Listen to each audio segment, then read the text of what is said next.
আমরা আবারও ACL surgery করার আগে আরেকটি ভাবুন এই পর্বের আরেকটি পর্ব আমরা আপনাদের সাথে শেয়ার করব। আমি প্রায় এই ধরনের ভিডিও শেয়ার করে থাকি, বিশেষ করে যারা এসিএল ইনজুরি হয়েছে বলে ডায়াগনোসিস হয়েছেন, এমআরআই এর মধ্যে এসিএল ইনজুরি পাওয়া গেছে, অথবা আপনার সার্জন বলতেছে যে এসিএল সার্জারি করা লাগবে।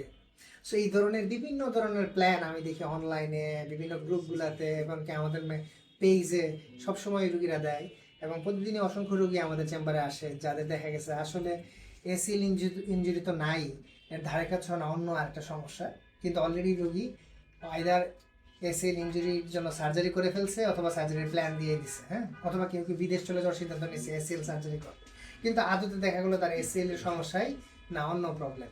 ঠিক তেমনি আজকে যে রোগীটা নিয়ে আমরা কথা বলবো, তার একটি খুবই রেয়ার বাট খুবই সেলফ লিমিটিং একটা ডিজিজ আছে, যেটা খুব বিনাইন একটা ডিজিজ, বাট ডিজিজটা ভেরি রেয়ার।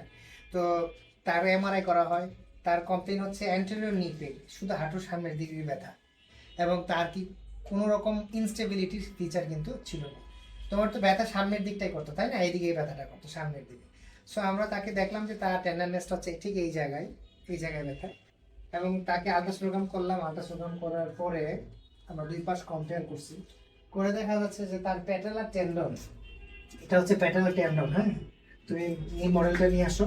এই প্যাটেলার টেন্ডনের প্রক্সিমাল পোর্শন উপরের দিকে জায়গাটাতে ক্যালসিফিক ডিপোজিট দেখা গেছে, মাল্টিপল ক্যালসিফিক ডিপোজিট। এটা হচ্ছে তার নর্মাল প্যাটেলার টেন্ডন লেফট সাইডের, আর এটা হচ্ছে তার রাইট সাইডের প্যাটেলার টেন্ডন, এখানে দুইটা ক্যালসিফিক ডিপোজিট দেখা যাচ্ছে। সো তার মানে তার সমস্যাটা হচ্ছে এটা হচ্ছে প্যাটেলা, এটা হচ্ছে প্যাটেলার টেন্ডন। প্যাটেলার টেন্ডনের ঠিক সামনের দিকে এই জায়গায় তার ব্যথা ছিল, এবং আমরা ইন্টারেস্টিংলি এমআরআই কিন্তু আমাকে দেখো, এমআরআই কিন্তু আসলে তার প্রবলেমটা বোঝা যাচ্ছিল, এবং তাকে আমি বলছি যে তোমার আসলে সমস্যা হচ্ছে এই জায়গায়। এবং আমরা যখন আলট্রা প্রোব রাখলাম, প্রোব রাখার পরে দেখা গেল যে তার এখানে দুই তিনটা বড় বড় ক্যালসিফিক ডিপোজিট আছে।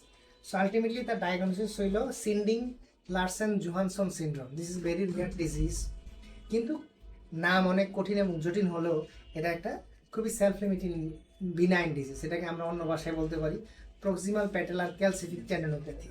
সো এখন তার কিন্তু কিছু এক্সারসাইজ, কিছু লাইফস্টাইল মডিফিকেশন, কিছু ফিজিওথেরাপির মাধ্যমে আমরা চিকিৎসা করব। সার্জারি করার কোনো ধরনের সুযোগ নাই। কিন্তু সে আমার কাছে আসার আগে ইতিমধ্যে কয়েকজন সার্জন দেখাইছে, ডাক্তার দেখাইছে, তারা মনে সার্জারির কথা বলছে নাকি। তো সে আমার কাছে আসছে সেকেন্ড ওপিনিয়নের জন্য, সার্জারি করবে কি না, করলে কত টাকা লাগবে। সো ডেইলি এই ধরনের রুগীগুলি আমাদের কাছে আসে, আসার পরে আসলে আমরা তাদের স্টোরিটা চেঞ্জ করে দিই। সো মেসেজ হচ্ছে আবারও সেম মেসেজ, যেটা সবসময় আমরা দিই, যে এসিএল সার্জারি করার আগে আরেকটি বার ভাবো। Dr. Rafi, Injury Care for Champions.